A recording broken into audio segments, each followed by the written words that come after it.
Hello comrades and welcome to another voice tutorial. This time it's about Orpheus and Erudyce, starting with Erudyce, because alphabetical order. Let's listen to the unedited clip first. Pest!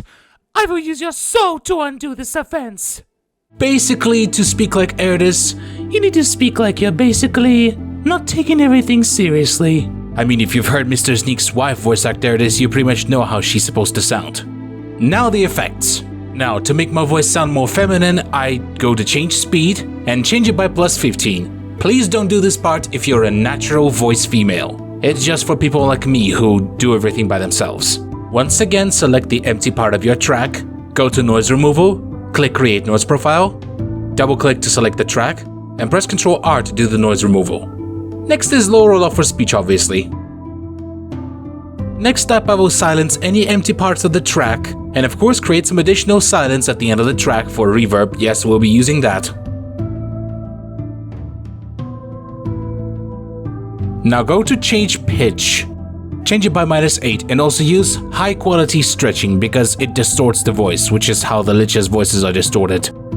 Oh shoot, I completely forgot. Go to compressor, make sure it's a compressor based on peaks, and slap the compressor on the track a few times.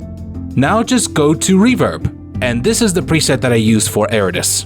Room size 90, pre-delay 20, reverberance 50, damping 79, tone low 80, tone high 70, wet gain -6, dry gain 0, stereo width 70.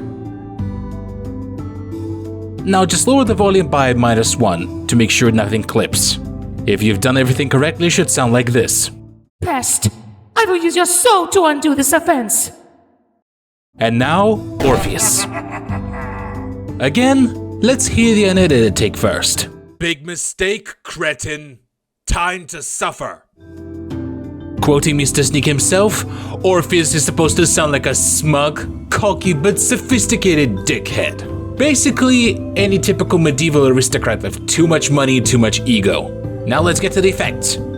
Once again, I'm gonna remove some noise. Noise profile, noise removal, you get the jig. Silencing empty parts, creating some silence for the reverb. Once again, do the compressor thingy. Compressor based on peaks, you get the jig, slap it a couple of times. Now change pitch. I go with -10, used to go with -15, but -10 is more appropriate. Once again, high quality stretching to do the Lich distorted voice effect. Now the reverb, the interesting part. This is my Orpheus reverb. Room size 90, pre-delay 70, reverberance 60, damping 80, tone low 100, tone high 0, wet gain -2, dry gain 0, stereo width 100. Click OK. Now lower the volume to -1 by using amplify, and if you've done everything correctly, it should sound like this. Big mistake, cretin. Time to suffer. Well, that's about it with the twins. Hope you enjoyed this tutorial. One more thing before I go though. Not sure if a lot of people will see this, but if you do, please go on and support the Barony Kickstarter, even though I think it's pretty much over. But they'll still need all the money they can get to work on this awesome game. Now I'm peacing out. Our access to power has only increased since you removed Herx. Allow us to thank you for giving his barony over to us.